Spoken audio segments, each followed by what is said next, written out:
খাঁটি গল্পের ঘাঁটিতে আপনাদের সকলকে স্বাগত। আজকের গল্প স্মার্ট জেনারেশনে অসহায় মা। মা, আমি বেরোচ্ছি, আর তোমার কাজটা শেষ হলে আমার রুমটা একটু গুছিয়ে দিও তো। আজ খুব অগোছালো লাগছে।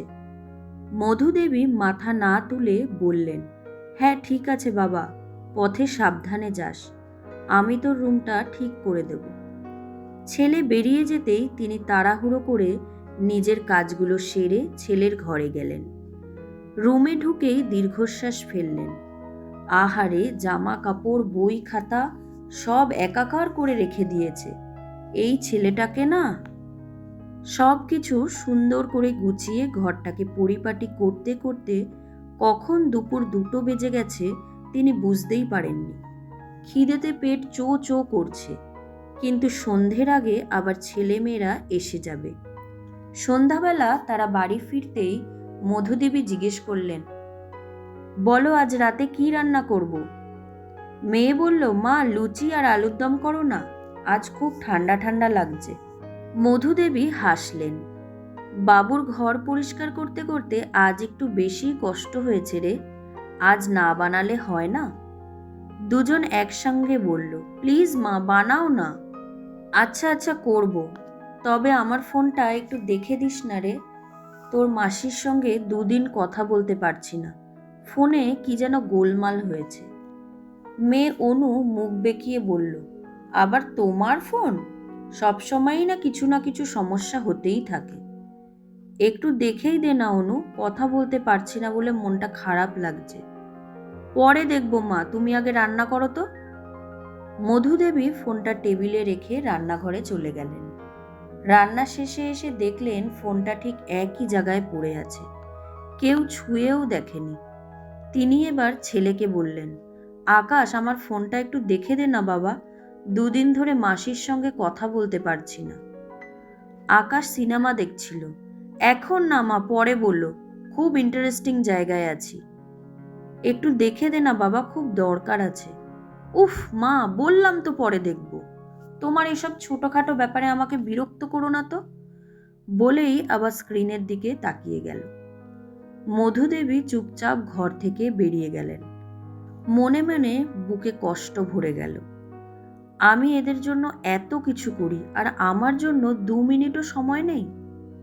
পরদিন সকাল, অনু বলল, মা আমার জলের বোতলটা ভরে দাও, দেরি হয়ে যাচ্ছে। মধুদেবী শান্ত গলায় বললেন, আজ তুই নিজেই ভরে নে। আরে মা প্লিজ, আমি না বলেছি তো, এখন তোরা নিজের কাজগুলো নিজেরাই করবি। অনু অবাক, কি হয়েছে মা তোমার, তুমি এভাবে কেন কথা বলছো? ঠিক তখন আকাশ এসে বলল, মা আমার হেডফোনটা রুম থেকে এনে দাও তো, জুতো পরে ফেলেছি। তুই জুতো খুলে নিয়ে আয়, আমি আনতে পারবো না। আকাশও অবাক হলো, কি হয়েছে মা, তুমি এত রেগে আছো কেন? মধুদেবীর চোখে জমে থাকা কষ্টটা এবার বাইরে এলো। কালকে সারা দিন তোদের দুজনকে এত করে বললাম আমার ফোনটা ঠিক করে দে, তোদের কারোর হাতে আমার জন্য 2 মিনিটও সময় ছিল না। তোদের জন্য প্রতিদিন কত কাজ করি, কিন্তু আমার দরকার হলে তোরা মুখ ঘুরিয়ে নিস। তাই ভেবেছি এবার থেকে তোরা নিজের কাজ নিজেরাই করবি, আমি আর কিছু করতে পারবো না। অনু আর আকাশ মুখ চাওয়াচাওয়ি করে বলল, ভুল হয়ে গেছে মা, দাও তোমার ফোনটা ঠিক করে দিচ্ছি। মধুদেবী বললেন, না লাগবে না, থাক। দুজন একসঙ্গে মাকে জড়িয়ে ধরল। আমাদের মা রাগ করলে দারুণ লাগে, আর রাগটা না করলেই তো বোঝাই যায় না যে আমরা ভুল করেছি। তিনি একটু হেসে দুজনে একসঙ্গে মাকে জড়িয়ে ধরে বলল, আমাদের মা রাগ করলে দারুণ লাগে, আর রাগ না করলে তো আমরা বুঝতেই পারি না যে আমরা ভুল করেছি।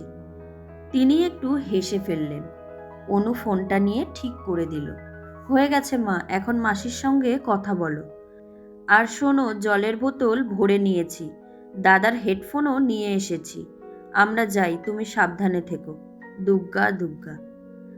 আসলে মায়েরা আমাদের প্রতিদিন ছোট ছোট অনেক বিষয়ে খেয়াল রাখেন। আমাদের কথায়, আমাদের খাবারে, পোশাকে, মনের ইচ্ছাগুলোতে, সব কিছুতে। কিন্তু তাদের নিজের ছোট্ট কোনো সমস্যার জন্য আমরা সময়ই করে উঠতে পারি না।